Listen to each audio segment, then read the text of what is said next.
ನಮ್ಮ स्टूडेंट ಒಂದು मोबाइल ಕೊಟ್ಟಿದ್ದಾರೆ अपने स्टूडेंट एक मोबाइल दिया हुआ है इसमें इसमें क्या है प्रॉब्लम डेड कंडीशन में आया हुआ है। हम स्टेप बाय स्टेप चेक करेंगे बोर्ड देखते ही फ्रेश लग रहा है मेरे को। फ्रेश मोबाइल डेड में आ गया तो क्या क्या चेक करना चाहिए ये वीडियो में हम बताने जा रहे हैं। ಸೊ ಈ ವಿಡಿಯೋದಲ್ಲಿ ಡ್ಯಾಡ್ ಮೊಬೈಲ್ ಫ್ರೆಶ್ ಬೋರ್ಡ್ ಇತ್ತು ಅಂದ್ರೆ ಯಾವ ತರ ನಾವು ಇದನ್ನ ಸ್ಟೆಪ್ ಬೈ ಸ್ಟೆಪ್ ಚೆಕ್ ಮಾಡ್ಬೇಕು ಅನ್ನೋದು ಈ ವಿಡಿಯೋದಲ್ಲಿ ಹೇಳ್ತಾ ಇದ್ದೀನಿ। ಸೊ ಬನ್ನಿ ವಿಡಿಯೋನ स्टार्ट ಮಾಡೋಣ। आ जाइए फ्रेंड्स वीडियो को स्टार्ट करेंगे। सो पहले हम डीसी पावर सप्लाई में चेक करेंगे इसमें कुछ लेता है क्या। सो ಏನ್ ಮಾಡೋಣ first starting DC power supply ಅಲ್ಲಿ ಚೆಕ್ ಮಾಡೋಣ। ಡಿಸಿ ಪವರ್ ಸಪ್ಲೈ ಏನಾದ್ರೂ ತಗೊಳುತ್ತಾ ಆಂಪಿಯರ್ ಅಥವಾ ಏನಾದ್ರೂ ತಗೊಳುತ್ತಾ ಅಂತ ಎಷ್ಟಾದ್ರೂ ಆಂಪಿಯರ್ ತಗೊಂಡ್ರೆ अದ್ರ ಮೇಲೆ ನಾವೇನ್ ಮಾಡಬಹುದು डिसाइड ಮಾಡಬಹುದು। सो कितना भी एम्पेयर ले लिया ना तो उसका ऊपर हम क्या कर सकते हैं डिसाइड भी कर सकते हैं किधर से प्रॉब्लम हो सकता है। तो ನಾನೇನ್ ಮಾಡ್ತಾ ಇದೀನಿ ಡಿಸಿ ಪವರ್ ಸಪ್ಲೈ ಅಲ್ಲಿ ಫಸ್ಟ್ ಆನ್ ಮಾಡ್ತಾ ಇದೀನಿ। ಆನ್ ಮಾಡಿ ರೀಡಿಂಗ್ ನ ಚೆಕ್ ಮಾಡ್ತಾ ಇದೀನಿ। सो रीडिंग तोर्सो। सो डीसी पावर सप्लाई ले ऑन मारता है डीसी पावर सप्लाई को मैं ऑन कर रहा हूँ। कोई रीडिंग नहीं ले रहा है। एक मिनट दूसरा है रहेगा सिंगल पीस। चलो सो ಇಲ್ಲಿ ಸಿಕ್ತು। सो डीसी पावर सप्लाई ಇವಾಗ ಆನ್ ಮಾಡ್ತಾ ಇದೀನಿ। ಯಾವುದೇ 0202 01 02 01 02 01 02 ಓಕೆ। सो ಅದನ್ನ 6 ಪೋರ್ಟ್ ಗೆ ಹಾಕ್ತಾ ಇದೀನಿ। 6 ಪೋರ್ಟ್ ಚಾರ್ಜಿಂಗ್ ಗೆ ಹಾಕ್ತಾ ಇದೀನಿ ಇವಾಗ। सो 6 ಪೋರ್ಟ್ ಚಾರ್ಜಿಂಗ್ ಗೆ ಹಾಕ್ತಾ ಇದೀನಿ। सो ನೋಡಿ ಯಾವುದೇ रीडिंग ಇಲ್ಲ। सो कौन सा भी रीडिंग नहीं ले रहा। सो 6 पोर्ट में भी डाल रहा है मैंने। ओके चलो ठीक। सो इसको क्या करेंगे अभी चेक करेंगे स्टेप बाय स्टेप। इसको क्या करेंगे चेक करेंगे स्टेप बाय स्टेप। ಏನ್ ಮಾಡೋಣ स्टेप बाय स्टेप चेक ಮಾಡೋಣ। अभी हम बोर्ड को चेक करेंगे कोई डैमेज हो गया क्या क्योंकि ना ऊपर वाला पत्रा निकाला हुआ है। सो ಏನು ಮಾಡೋಣ ಮೇಲ್ಗಡೆದು ಬೋರ್ಡ್ದು ಶೀಲ್ಡ್ ಓಪನ್ ಆಗಿದೆ। ಸೊ ಅದಕ್ಕೆ ನಾವೇನು ಮಾಡೋಣ ಏನಾದ್ರು ಪ್ರಾಬ್ಲಮ್ ಸಿಗುತ್ತಾ ಅಂತ ನಾನು ಒಂದು ಕಡೆಯಿಂದ ಚೆಕ್ ಮಾಡ್ತಾ ಇದ್ದೀನಿ। ಸೊ ನನಗೆಲ್ಲೂ ಪ್ರಾಬ್ಲಮ್ ಕಾಣಿಸ್ತಾ ಇಲ್ಲ। सो अभी हमको कुछ किधर भी प्रॉब्लम नहीं दिख रहा है। हमने स्टेप बाय स्टेप अभी बक्काल का रीडिंग चेक करेंगे।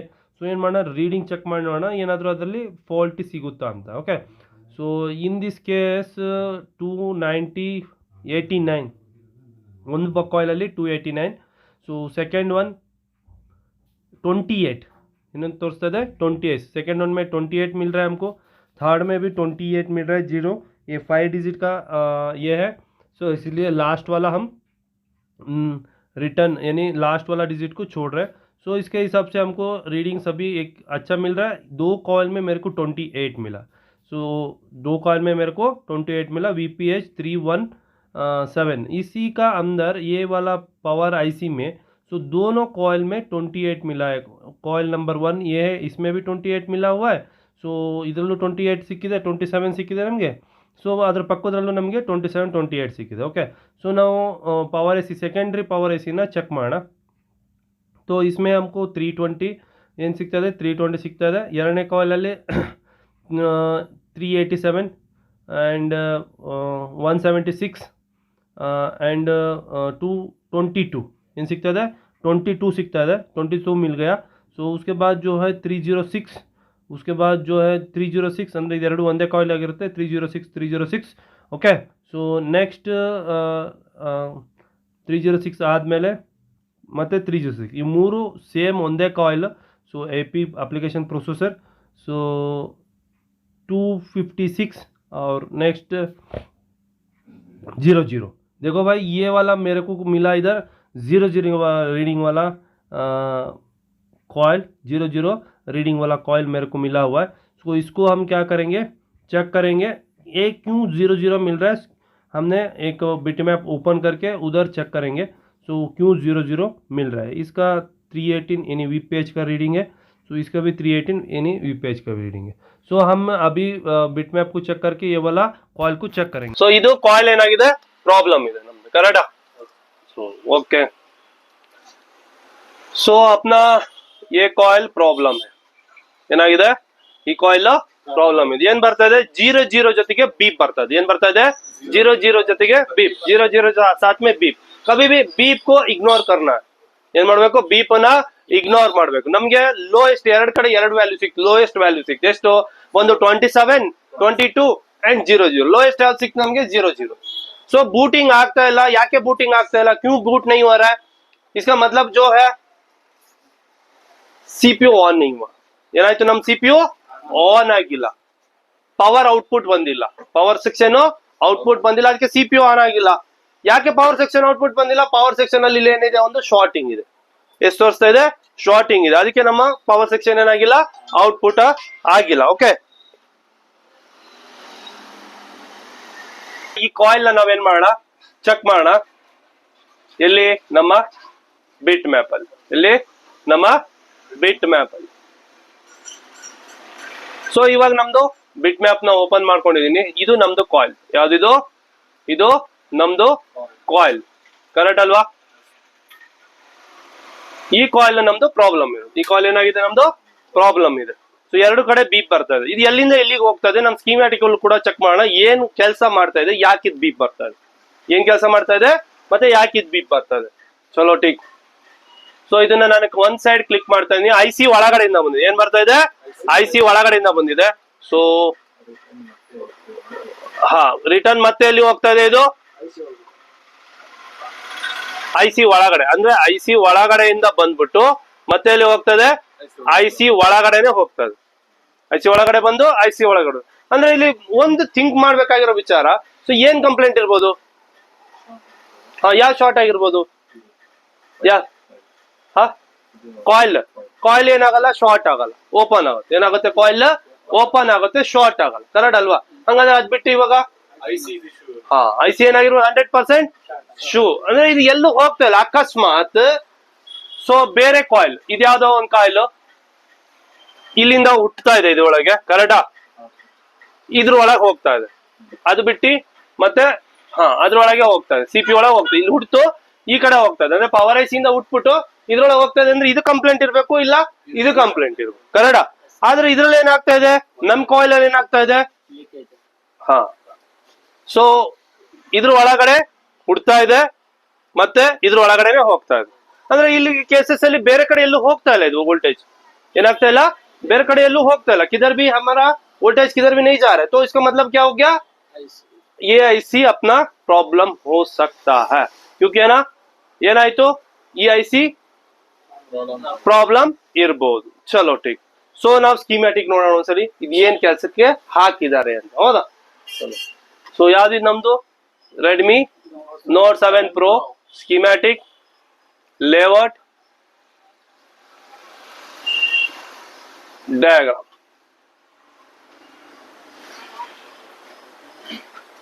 ಸೊ ಲೇಔಟ್ ಗೆ ಬರ್ತಾ ಇದೀನಿ ಸೊ ಇದು ನಮ್ದು ಕಾಯಿಲ್ L801 ಹೌದಾ ये अपना कॉइल L801 पेस्ट नेक्स्ट चलो ये buck and boost switching boost buck and boost BOB coil ಏನಿದು बक एंड बूस्ट वी स्विचिंग वोल्टेज स्विचिंग के लिए डाला बीओबी कॉइल में सो एक जगह 1.8 दूसरे जगह सो उसका दूसरा सिरा में 2 वोल्ट आ जाएगा क्योंकि ना ये बक एंड बूस्ट के लिए ये रखा हुआ है स्विचिंग के लिए ಸೊ ಇದೇನು ಮಾಡಿದ್ದಾರೆ ಅಂದರೆ ಬಕ್ ಆ್ಯಂಡ್ ಬೂಸ್ಟ್ಗೆ ಇದನ್ನು ಹಾಕಿದ್ದಾರೆ ಸೊ ಇದು ಒಂದು ಕಡೆ 1.8 ಒಂದು ಕಡೆ 2 ವೋಲ್ಟೇಜ್ ಬರುತ್ತೆ अभी ये कैसे पैदा होता करके हम चेक करेंगे सो ನೋಡೋಣ ಇದು ಯಾವ ಥರ ಹುಟ್ಟುತ್ತೆ ಅಂತ ಸೊ इधर से वीरक बॉक का अंदर से स्विचिंग होके सो कॉइल होते हुए सो ಐಸಿ का अंदर जाएगा कॉइल ಒಳಗಿಂದ ಕಾಯಿಲಿಂದ सो ಏನಾಗುತ್ತೆ ಇದು ಐಸಿಯ ಒಳಗಡೆ ಹೋಗುತ್ತೆ सो ನಾನು ड्राइंग ನಿಮಗೆ ತೋರಿಸ್ತಾ ಇದ್ದೀನಿ हमने ड्राइंग को आपको पिक्चर के साथ दिखा रहा है ये सेंटर में कॉइल डाला हुआ है एक सिरा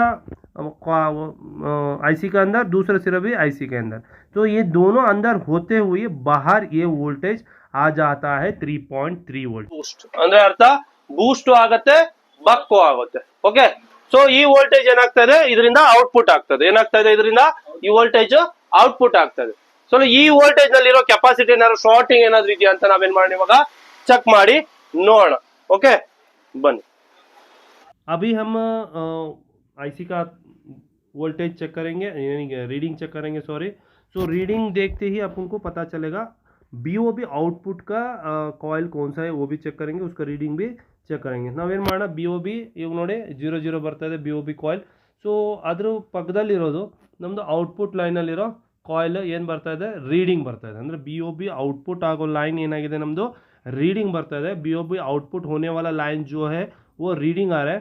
ये देखो, ये बी ओ बी आउटपुट होने वाला लाइन कैपेसिटर जो है ये ओके है. ये क्या है, ओके है. यानी ये वाला कैपेसिटर को हमने चेक कर लिया, 400 समथिंग हमको ರೀಡಿಂಗ್ ಮಿಲ್ ಗಯಾ. ಸೊ ಈ ಕೆಪಾಸಿಟರ್ ಚೆಕ್ ಮಾಡಿದ್ವಿ ನಾವು. ಸೊ 400 ಸಮಥಿಂಗ್ ರೀಡಿಂಗ್ ಸಿಕ್ತು. ಸೊ ಇದು B O B 3.3 voltage output ಆಗುವ ಲೈನ್. आउटपुट लाइन ಯಾವುದೇ कंप्लेंट ಇಲ್ಲ, आउटपुट लाइन में कोई कंप्लेंट नहीं है. सो बी ओ बी कॉइल अपना शॉर्टिंग में पड़ा हुआ है, यानी आईसी अपना प्रॉब्लम हो सकता है, यानी आईसी अपना शॉर्टिंग में आ सकता है. सो हम पहले ये आईसी को बदलेंगे, दूसरा वाला आईसी को डालेंगे, क्योंकि ना ये फ्रेश मदरबोर्ड है. सो देखेंगे क्या होता है. अभी हम ये आईसी को बदलने के लिए पहले आईसी को निकालेंगे. सो निकाल के चेक करेंगे क्या अपना आईसी प्रॉब्लम है या दूसरा प्रॉब्लम है. ओके, क्योंकि ना ये आईसी भी शॉर्ट होने से अपना वोल्टेज बी ओ बी नहीं बनता, शॉर्ट में बन जाता है, इसलिए भी अपना सेट क्या होता है, डेड होता है. सो एक मार्क कर लिया मैंने. सो यानी कैसे हम आईसी को बैठाना है. सो ಮಾರ್ಕ್ನ ಮಾಡಿಕೊಂಡು ಸೊ ನಾನು ಏನು ಮಾಡ್ತಾ ಇದ್ದೀನಿ, ಐಸಿನ ಕೂರಿಸ್ತಾ ಇದ್ದೀನಿ, ತೆಗಿತಾ ಇದ್ದೀನಿ ಸಾರಿ. ಸೊ ಯಾಕೆ ಅಂತ ಹೇಳಿದ್ರೆ ತೆಗೆದ ಮೇಲೆ ನಮ್ಮದು ಮಾರ್ಕ್ ಮಿಸ್ ಆದರೆ ಸೊ ಉಲ್ಟಾ ಸೀದಾ ಐಸಿ ಹಾಕೋಕ್ಕಾಗಲ್ಲ. ಅದಕ್ಕೋಸ್ಕರ ನಾನು ಏನು ಮಾಡ್ತಾ ಇದ್ದೀನಿ, ಐಸಿನ ತೆಗಿತಾ ಇದ್ದೀನಿ. ओके, सो आईसी रिमूव ಮಾಡಿಬಿಟ್ಟು सो ನಾವೇನು ಮಾಡೋಣ, ಚೆಕ್ ಮಾಡೋಣ. आईसी को रिमूव करके हम क्या करेंगे, चेक करेंगे. क्लीन कर रहा हूँ मैंने. सो क्या करेंगे, क्लीन करेंगे. क्लीन करके चेक करेंगे. सो अपना बी ओ बी अभी भी शॉर्टिंग में पड़ा हुआ है, वही कल वो चेक करेंगे. यानी आईसी शॉर्ट था या कॉइल शॉर्ट था. कॉइल तो शॉर्ट करने होने का चांसेस ही नहीं है, क्योंकि ना ओपन होता है कॉइल. सो अभी दोनों सिरा अपना ओइल आना चाहिए. सो ಎರಡು ಸಿರ ನಂದು ಏನಂದರೆ ಕಾಯಿಲ್ದು ಎರಡು ಕಡೆ ಓಯಿಲ್ ಬರಬೇಕು, ಯಾಕಂದರೆ आई सी ಒಳಗಡೆನೆ ಎರಡು ಪಾಯಿಂಟ್ ಹೋಗ್ತದೆ. आई सी का अंदर ही दो भी पॉइंट जा रहा है. सो ओएल ही आना चाहिए, क्योंकि ना कनेक्शन ने हमने आई सी का निकाल दिया है. सो वो ओएल आना ही चाहिए, तो ओएल आ रहा है. इसका मतलब अपना कॉइल ठीक ही है, कॉइल का लाइन में कोई दिक्कत नहीं है. सो हमने दूसरा वाला आई सी को उधर लगा रहा हूँ. सो मेरा पास दूसरा वाला आई सी था, तो वही वाला आई सी को मैंने लगा रहा हूँ. सो ನಾನು ಏನು ಮಾಡ್ತಾ ಇದ್ದೀನಿ, ಬೇರೆ ಐ ಸಿ ನನ್ನ ಹತ್ರ ಇತ್ತು. ಸೊ ಈ ಐ ಸಿನ ನಾನು ಏನು ಮಾಡ್ತಾ ಇದ್ದೀನಿ, ಅದಕ್ಕೆ ಹಾಕ್ತಾ ಇದ್ದೀನಿ. सो ನೋಡೋಣ, ಹಾಕ್ಬಿಟ್ಟು रीडिंग चेक ಮಾಡೋಣ. डाल के उसका रीडिंग चेक करेंगे. रीडिंग चेक करके हम चेक करेंगे सेट ऑन हो जाता है क्या, क्योंकि ना ये वाला कंडीशंस में सो अपना आईसी ही ज़्यादा से ज़्यादा ख़राब हो सकता है. इसीलिए हम दूसरा वाला आईसी को लगा के ऑन करना इम्पोर्टेंट होता है. देखेंगे वो ऑन होता है या अलग से दूसरा कंप्लेंट रहे तो हम उसको भी सोल्व करेंगे, क्योंकि ये आईसी से प्रॉब्लम होने के बाद नेक्स्ट स्टेप अपना सीपीयू भी खराब हो सकता है, उसका कोई लाइन भी डैमेज हो सकता है, क्योंकि ना आईसी शॉर्ट में पड़ा होता है. इसलिए सो हम क्या कर रहे हैं, आईसी को बैठा रहे, ಐಸಿನ ಏನು ಮಾಡ್ತಾ ಇದೀವಿ, ನಾವು ಕೂರಿಸ್ತಾ ಇದ್ದೀವಿ. ಐಸಿನ ಕೂರಿಸ್ಬಿಟ್ಟು ನಾವು ಇವಾಗ ಏನು ಮಾಡೋಣ, ರೀಡಿಂಗ್ ಚೆಕ್ ಮಾಡೋಣ. ಸೊ ಹಳೆ ಐಸಿನ ತೆಗ್ದಿದ್ದೀನಿ ನಾನು, ಬೇರೆ ಹೊಸ ಐಸಿನ ಏನು ಮಾಡಿದ್ದೀನಿ, ಹಾಕಿದ್ದೀನಿ. न्यू आईसी को डाला हुआ है, दूसरा वाला आईसी को मैंने निकाल दिया. अभी रीडिंग चेक करेंगे. तो रीडिंग तो अपना बी ओ बी का आ गया 308 कितना आया, 308 ಎಷ್ಟು ಬಂತು ನಮ್ಮದು, 308. ಮತ್ತು ಬೇರೆ ಬೇರೆ ಎಲ್ಲ ಕಾಯಿಲ್ಗಳಲ್ಲೂ ಏನು ಮಾಡ್ತಾಯಿದ್ದೀನಿ ನಾನು, ರೀಡಿಂಗ್ ಚೆಕ್ ಮಾಡ್ತಾಯಿದ್ದೀನಿ. ಯಾಕಂದರೆ ಐ ಸಿ ಕೂರಿಸಿದ ಮೇಲೆ ಏನಾಗಿರ್ಬೋದು, ಶಾರ್ಟ್ ಆಗಿರಬಾರ್ದು ಅಂತ. ಸೊ ಇವಾಗ ನಾವೇನು ಮಾಡೋಣ, ಚೆಕ್ ಮಾಡೋಣ ಮೊಬೈಲ್ ಆನ್ ಆಗುತ್ತಾ ಅಥವಾ ಏನಾಗುತ್ತೆ ಅಂತ ಚೆಕ್ ಮಾಡೋಣ. ಯಾಕೆ ಅಂತ ಹೇಳಿದರೆ ಮೊಬೈಲು ಆನ್ ಆಗುತ್ತೆ ಇಲ್ಲ ಅಂತ ಗೊತ್ತಾಗಲ್ಲ ನಮಗೆ. ಸೊ ಮೊಬೈಲ್ ಆನ್ ಆಗುತ್ತಾ ಇಲ್ಲ ಅಂತ ಇವಾಗ ನಾವು ಚೆಕ್ ಮಾಡೋಣ. सेट आईसी चेंज करने के बाद भी अपना सेट ऑन नहीं हुआ तो दूसरा कंडीशन होगा, उसको स्टेप बाय स्टेप चेक करेंगे. तो चार्जिंग ही दिया. सो वोल्टेज चेक मारना. भी हम वोल्टेज को चेक करेंगे, क्योंकि ना अपना वोल्टेज आ रहा है या नहीं आ रहा है देखेंगे. आईसी को चेंज कर लिया है हमने. ओके, तो वोल्टेज चेक करेंगे. पहला हम वी पी एच का वोल्टेज चेक करेंगे. सो फर्स्ट ಏನು ಮಾಡೋಣ, वी पी एच ಬರ್ತಾ ಇದೆಯಲ್ಲ ಅಂತ ನಾವು ಚೆಕ್ ಮಾಡೋಣ. सो देखो फ्रेंड्स, अपना वी पी एच नहीं आ रहा है, वी पी एच नहीं आ रहा है. सो वी पी एच नहीं आए तो पहले एक काम करेंगे. सो वी बस वी पी एच तो नहीं आ रहा है. सो वी बस को चेक करेंगे 5 वोल्ट इनपुट हो रहा है या नहीं हो रहा है. वी पी एच तो अपना नहीं आ रहा है, ವಿ ಪಿ ಎಚ್ ನಮ್ಮದು ಬರ್ತಾ ಇಲ್ಲ ವಿ ಪಿ ಎಚ್ ಕಾಯಿಲಲ್ಲಿ. ಸೊ ನಾವೇನು ಮಾಡೋಣ, ವಿ ಬಸ್ ಏನಾದರೂ ಇನ್ಪುಟ್ ಆಗ್ತಾ ಇದೆಯಾ ಇಲ್ವಾ ಅಂತ ಒಂದ್ಸರಿ ನಾನು ಬ್ಯಾಟ್ರಿ ಕನೆಕ್ಟ್ರ್ ತೆಗ್ದು ಮತ್ತು ಚಾರ್ಜಿಂಗ್ ಕನೆಕ್ಟ್ರ್ ತೆಗ್ದು ಹಾಕ್ತಾ ಇದ್ದೀನಿ. ಸೊ ಇವಾಗ ನಾನು ವಿ ಬಸ್ ಚೆಕ್ ಮಾಡ್ತೀನಿ. ವಿ ಪಿ ಎಚ್ ಅಂತೂ ಬರ್ತಾ ಇಲ್ಲ, ವಿ ಪಿ ಎಚ್ तो नहीं आ रहा है. अभी हम चार्जिंग ऐसी वी बस आ रहा है क्या ಚೆಕ್ करेंगे. ಏನು ಮಾಡೋಣ, ನಮ್ಮದು ಚಾರ್ಜಿಂಗ್ ಐಸಿಯ ವಿ ಬಸ್ 5 ವೋಲ್ಟ್ ಬರ್ತಾ ಇದೆಯಾ ಇಲ್ವಾ ಅಂತ ಚೆಕ್ ಮಾಡೋಣ. ಯಾಕೆ 5 ವೋಲ್ಟ್ ಇನ್ಪುಟ್ ಆದ್ರೇ ಸೊ ಏನು ಮಾಡೋದು ವಿ ಪಿ ಎಚ್ ಔಟ್ಪುಟ್ ಆಗೋದು, ಕರೆಕ್ಟ್ ಅಲ್ವಾ. ಸೊ ನಾನೇನು ಮಾಡ್ತಾ ಇದ್ದೀನಿ ಇವಾಗ 5 ವೋಲ್ಟ್ನ ಚೆಕ್ ಮಾಡ್ತಾ ಇದ್ದೀನಿ. ನೋಡಿ ಫ್ರೆಂಡ್ಸ್, ನಂದು 5 ವೋಲ್ಟು ಬರ್ತಾ ಇತ್ತು, ಕರೆಕ್ಟಾ. ಸೊ 5 ವೋಲ್ಟ್ ಏನಾಗ್ತಾ ಇದೆ ನಮ್ಮದು इनपुटली ಬರ್ತಾ ಇದೆ ओ आई पी दाटिद ಮೇಲೆ. ओके, ओ आई पी को निकालने के बाद यानी होने के बाद जो है अपना 5 वोल्ट आ रहा है. सो 4 वोल्ट 4.8 आईसी का बाजू में आ रहा है, यानी 4 वोल्ट एक बार निकाल के मैं डाल रहा हूँ. चार्जिंग कनेक्टर को निकाल के डाल दिया, यानी यूएसपी 4.8 आ रहा है. सो किधर ना किधर मेरे को वो हो रहा है, शॉर्टिंग दिख रहा है, यानी वीपीएच में बिल्कुल जीरो वोल्टेज है. सो ये वाला अपना वी बस जो है अपना 5 वोल्ट आ रहा है 100%. सो अपना वीपीएच में कोई वोल्टेज नहीं है अपना M I D coil capacitor में. So M I D capacitor में 4.8 आ रहा था. एम आई डी कैपेसिटर ಎಷ್ಟು ಬರ್ತಾ ಇತ್ತು 4.8 ಬರ್ತಾ ಇತ್ತು. ನಾನು ಇವಾಗ ಒಂದ್ಸರಿ ಕೋಲ್ಡ್ ಟೆಸ್ಟ್ ಮಾಡ್ತಾ ಇದ್ದೀನಿ. हमने एक बार कोल्ड टेस्ट करेंगे. कोल्ड टेस्ट में अपना रीडिंग तो 400 399 वीपीएच ठीक आ रहा है. देखो फ्रेंड्स, अपना वीपीएच का रीडिंग जो है 198 में बदल गया. चलो ये 198 में बदल गया, क्योंकि ना अभी आईसी डालने के पहले हमने चेक कर लिया था 302 आ गया था. ಐಸಿ ಹಾಕಿದ್ಕಿಂತ ಮುಂಚೆ ನಾವು ಚೆಕ್ ಮಾಡಿದ್ವಿ 302 ಏನೋ ಇತ್ತು. ಸೊ ಇವಾಗ ಏನು ತೋರಿಸ್ತಾ ಇದೆ 200 199 200.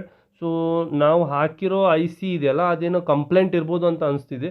ಸೊ ನಾನು ಮತ್ತೊಂದು ಐ ಸಿನ ಚೇಂಜ್ ಮಾಡ್ತೀನಿ, ನೋಡೋಣ ಏನಾಗುತ್ತೆ ಅಂತ. क्योंकि ना अभी हमने डाला हुआ आईसी ये ख़राब होने का चांसेस रहता है. सो एक आईसी को निकाल दिया मैंने, निकाल के चेक कर रहा 285 हीट है अपना मदरಬೋರ್ಡ್ ಏನಾಗಿದೆ ಸ್ವಲ್ಪ ಹೀಟ್ ಆಗಿದೆ. ಸೊ अपना वोल्टेज जो है 280 सॉरी अपना क्या है रीडिंग 285 में आ गया. फॉरवर्ड बैस और रिवर्स बैस में हमने चेक कर लिया. सो अभी ये हीटिंग ज़्यादा ये हो गया था. मैंने थोड़ा कूल करके अभी रीडिंग चेक करने की कोशिश करता हूँ, आपको दिखाने का कोशिश करता हूँ. क्योंकि है ना अभी मैंने कूल कर लिया. अभी चेक करेंगे वीपीएच लाइन का रीडिंग क्या आता है. देखो 321 आ गया इधर, क्योंकि सो अपना आईसी प्रॉब्लम था, वो दूसरा वाला डाला हुआ था ना, वो ಐಸಿ ಪ್ರಾಬ್ಲಮ್ था. ಈಗ ನಾವು ಬೇರೆ ಐಸಿ ಹಾಕಿದ್ವಲ್ಲ ಆ ಐಸಿ ಕೂಡ ಏನಾಗಿತ್ತು ಪ್ರಾಬ್ಲಮ್ ಇರ್ಬೋದು. ಸೊ ಐಸಾ ही आपके पास भी हो सकता है. ಸೊ ನಿಮ್ಮ ಜೊತೆಗೂ ಈ ಥರ ಆಗ್ಬೋದು. ಹೊಸ ಐಸಿ ಹಾಕಿರ್ತೀರಿ, ಸೊ ಅದು ಕೂಡ ಏನಾಗುತ್ತೆ ಪ್ರಾಬ್ಲಮ್ ಆಗಿರ್ಬೋದು. ಸೊ ಇವಾಗ ನಾನು चार्जिंग कनेक्ट ಮಾಡಿದ್ದೀನಿ, वोल्टेजನ ಚೆಕ್ ಮಾಡ್ತಿದ್ದೀನಿ. हमने चार्जिंग को कनेक्ट कर लिया, वोल्टेज को चेक कर रहे हैं, वीपीएच का 3.9 100% आ रहा है. चलो ये इसका मतलब ये हो गया अपना आईसी ख़राब था, इसको चेंज करेंगे. सो अभी हम इसको चेंज कर रहे हैं, क्योंकि ना वो वाला आईसी को भी निकाल के दूसरा वाला आईसी को लगा रहा है. क्योंकि है ना आपके पास भी ऐसा हो सकता है फ्रेंड्स, क्योंकि ना अच्छा वाला आईसी करके हमने क्या करता हूँ अभी डाला तो अच्छा है, ऐसा नहीं है. बिल्कुल वोल्टेज को नापना है, उसके बाद ही डिसीजन लेना है. GR और वोल्टेज का नापना ज़रूरी है. ಸೊ ನಾವು ಇವಾಗಿನೂ ಹೊಸ ಐಸಿ ಹಾಕಿದ್ವಿ, ಅದು ಹಾಳಾಗಲಿಕ್ಕೆ ಚಾನ್ಸ್ ಇಲ್ಲ ಅಂತ ಕೂಡ ಆಗಿಲ್ಲ. ಸೊ ಯಾಕೆ ಅಂತ ಹೇಳಿದರೆ, ಸೊ ಇವಾಗ ಹಾಕಿರೋ ಐಸಿ ಕೂಡ ಖರಾಬ್ ಆಗಿರ್ಬೋದು, ಅಂದರೆ ಹಾಳಾಗಿರ್ಬೋದು, ಕರೆಕ್ಟಾ. ಸೊ ಅದಕ್ಕೋಸ್ಕರ ನಾನೇನು ಮಾಡ್ತಾಯಿದ್ದೀನಿ, ಬೇರೆ ಮತ್ತೊಂದು ಐಸಿನ ಹಾಕ್ತಾಯಿದ್ದೀನಿ.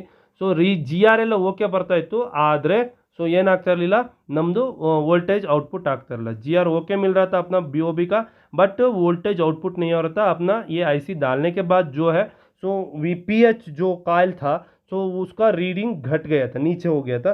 अभी दूसरा वाला आईसी हम डाल रहे. सो एक बार ये आईसी को डाल के चेक करेंगे क्या होता है, ये ऑन हो जाता सेट या नहीं है. सो ऐसा कंडीशन आपके पास भी हो सकता है. नया वाला आईसी डालने के बाद देखो मैं दूसरा वाला चेंज कर लिया. नया वाला आईसी डालने के बाद तुम्हारा प्रॉब्लम सॉल्व नहीं हो. ಏನು ಮಾಡಬೇಕು, ಅಕ್ಕಪಕ್ಕ ಯಾವ್ದಾದ್ರು ಶಾರ್ಟಿಂಗ್ ಏನಾದ್ರು ಬಂತ ಅಂತ ಚೆಕ್ ಮಾಡ್ಬೇಕು. ಏನ್ ಚೆಕ್ ಮಾಡ್ಬೇಕು, हाँ आजू बाजू में शॉर्टिंग कोई रहेगा क्या करके चेक करना जरूरी होता है. क्योंकि ना सो एक बार आईसी लगाने के बाद आपका बॉल एक में एक मिल गया ना, शॉर्टिंग हो जाता है.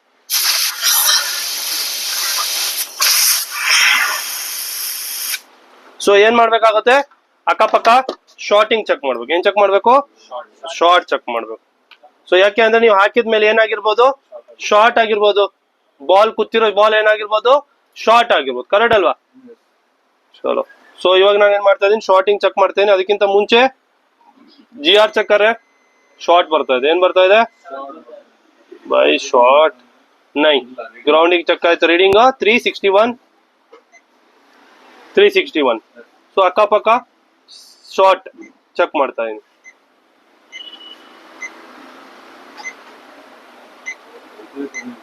ಸೊ ಈ ಶಾರ್ಟ್ ಚೆಕ್ ಮಾಡೋದ್ರಿಂದ ನಿಮ್ಗೇನು ಬೆನಿಫಿಟ್ ಅಂದ್ರೆ, ಸೊ ನಾವು ಐ ಸಿ ಹಾಕಿದ ಕೂಡ್ಲೆ ಅಕಸ್ಮಾತ್ ಶಾರ್ಟ್ ಇದ್ರೆ ಏನಾಗ್ಬಿಡುತ್ತೆ, ಐ ಸಿ ಮತ್ತೆ ಏನಾಗುತ್ತೆ, ಹಾಳಾಗ್ಬಿಡುತ್ತೆ. ಸೊ ಅವಾಗ ಏನಾಗುತ್ತೆ, ಮೊಬೈಲ್ ಮತ್ತೊಂದು ಐ ಸಿನ ಏನ್ ಮಾಡ್ಬೇಕಾಗುತ್ತೆ, ನಾವು ಚೇಂಜ್ ಮಾಡ್ಬೇಕಾಗುತ್ತೆ, ಮತ್ತೆ ಹಾಕ್ಬೇಕಾಗುತ್ತೆ ಐ ಸಿನ. ಅದಕ್ಕೋಸ್ಕರ ನಾವು ಕನ್ಫರ್ಮ್ ಮಾಡ್ಕೊಬೇಕು ಫಸ್ಟೇನೆ. ಏನ್ ಕನ್ಫರ್ಮ್ ಮಾಡ್ಕೊಬೇಕು, ಶಾರ್ಟ್ ಏನಾದ್ರು ಇದೆಯಾ ಅಂತ ಚೆಕ್ ಮಾಡ್ಕೊಬೇಕು. ಚೆಕ್ ಮಾಡ್ಕೊಂಡ್ಮೇಲೆನೆ ಉಳ್ದಿದ್ ಕೆಲಸ. ಇಲ್ಲ ಅಂದ್ರೆ ಏನಾಗಲ್ಲ, ಹಾ ಸೆಟ್ ಏನಾಗಲ್ಲ, ಆನ್ ಆಗಲ್ಲ ಅಲ್ಲ. ಸೊ ಇದೇನಾಗುತ್ತೆ, ಹಾ ಐ ಸಿ ಏನಾಯ್ತು ನೋಡಿ, ಏನಾಯ್ತು 1.6 ಸೆಟ್ ಏನಾಯ್ತು ಇಲ್ಲಿ ನೋಡಿ ಕೆಳಗೆ ಸೆಟ್. ಅಲ್ಲಿ ತೋರ್ಸು ಎಲ್ಲಾರ್ಗು ನೋಡಿ, ಎಲ್ಲ ಉಲ್ಟಾ ಈ ಕಡೆ ನೋಡಿ, ನೋಡಪ್ಪ ಏನಾಯ್ತು, ರೆಡಿ ಇತ್ತ set. Step by step set ನ ಆನ್ ಮಾಡಿದ್ವಾ, ಸೆಟ್ ಆನ್ ಆಯ್ತಾ, ಆನ್ ಆಗಿಲ್ವಾ, ಚಲೋ ಠೀಕ್. ಸೊ ಆನ್ ಆಗಿಲ್ವಾ, ಸೊ ನಗ್ತಾ ಇದೀರಿ. ಸೊ ಈ ಕೆಲಸ ಮಾಡ್ಬೇಕು ನೀವು ಸ್ಟೆಪ್ ಬೈ ಸ್ಟೆಪ್. ಏನ್ ಮಾಡ್ಬೇಕು, ಆನ್ ಆಗ್ಬೇಕು. ಸೊ ಆನ್ ಆಯ್ತಾ ಇವಾಗ. ಸೊ ಇದು ಟ್ರೇಸಿಂಗ್ ಮುಖಾಂತರ ಬಗ್ಗೆ ಇರ್ತಿರೋದು. ಏನಾಗಿರೋದು ಇದು ಟ್ರೇಸಿಂಗ್ ಮುಖಾಂತರ. ನಾವ್ಯಾವ CPU ಮಾಡಿಲ್ಲ, AMC ಮಾಡಿಲ್ಲ. ಸೊ फॉल्ट फाइंड ಮಾಡಿದ್ವಿ. ಏನ್ ಮಾಡಿದ್ವಿ ನಾವು, फॉल्ट फाइंड. देखो फ्रेंड्स, आप भी ऐसा काम सीख सकते हैं. आ जाइए SCG mobile repairing training institute Bangalore पे आ जाइए. सो आप भी ऐसा काम कर सकते हैं. ಸೊ ಮಾಡ್ಬೋದಾ, ಇಲ್ಲಿ ಲೈವ್ ಮಾಡಿ ತೋರಿಸ್ತೀವ, ಮಾಡ್ಬೋದಾ. ಸೊ ನೆಕ್ಸ್ಟ್ ಇಲ್ಲಿಂದ ಬರೋ, ಇಲ್ಲಿ ಈ ವಿಡಿಯೋ ನೋಡ್ತಿರೋ ಹುಡುಗರು ಸೊ ಇಲ್ಲಿಗೆ ಬರ್ಬೋದಾ ಅನ್ಸುತ್ತಾ, 100%. ಸೊ ಚಲೋ ಇಲ್ಲಿ ಲೈವ್ ಮಾಡಿ ತೋರಿಸ್ತೀವ. ಸೊ ಎಲ್ಲಾ ಮೊಬೈಲ್ ಲೈವ್ ನಡೆಯುತ್ತಾ, ಟ್ರೇಸಿಂಗ್, ಫಾಲ್ಟ್ ಫೈಂಡಿಂಗ್. ಸೊ ನೀವು CPMC ಬ್ಲಾಕ್ ಬ್ಲಾಸ್ಟೆಡ್ ಎಲ್ಲ ಮಾಡಕ್ಕೆ ಕೊಡ್ತಾರ, ಬೋರ್ಡ್ ಎಲ್ಲ ನೀವೇ ಮಾಡ್ತಾ ಇದ್ದೀರಾ, ರಿಬಲಿಂಗ್ ಮಾಡ್ತಾ ಇದ್ದೀರಾ, CPU ರಿಬಲ್ ಮಾಡ್ತಾ ಇದ್ದೀರಾ, ಕರೆಕ್ಟಾ. ಸೊ ನೋಡಿ ಫ್ರೆಂಡ್ಸ್, ನೀವು ಇದೇ ತರ ಕೆಲಸ ಕಲಿಬಹುದು. ಬನ್ನಿ SGT mobile repairing training institute Bangalore. So ಇದು ಫಾರ್ ಏನಾಯ್ತು, ಫಾಲ್ಟ್ ಫೈಂಡ್ ಮುಖಾಂತರ ಇದು ಏನಾಗಿದೆ, ಬಗೆಹರಿದಿದೆ. ಸೊ ನೀವು ಏನ್ ಮಾಡ್ಬೋದು, ಇದೇ ತರ ಕೆಲಸ ಕಲಿಬಹುದು. ಈ ವಿಡಿಯೋ ಇಷ್ಟ ಆಗಿದೆ ಲೈಕ್ ಮಾಡಿ, ಶೇರ್ ಮಾಡಿ, ಮತ್ತು ಚಾನಲ್ ಹೊಸಬ್ರಾಗಿದೆ ಸಬ್ಸ್ಕ್ರೈಬ್ ಆಗಿ. ಯಾಕೆ ಸಬ್ಸ್ಕ್ರೈಬ್ ಆಗಿ ಅಂತ ಹೇಳ್ತೀನಿ ಅಂತ ಹೇಳಿದ್ರೆ, ಸೊ ಇದೇ ತರ ವಿಡಿಯೋನ ನಾನು ಲೈವ್ ಮೊಬೈಲ್ ರಿಪೇರಿಂಗ್ ನ ನಿಮ್ಗೆ ಈ ತರ ಹಾಕ್ತಾ ಇರ್ತೀನಿ. ಸೊ ನೀವು ನೋಡ್ಬೋದು. So thank you for watching.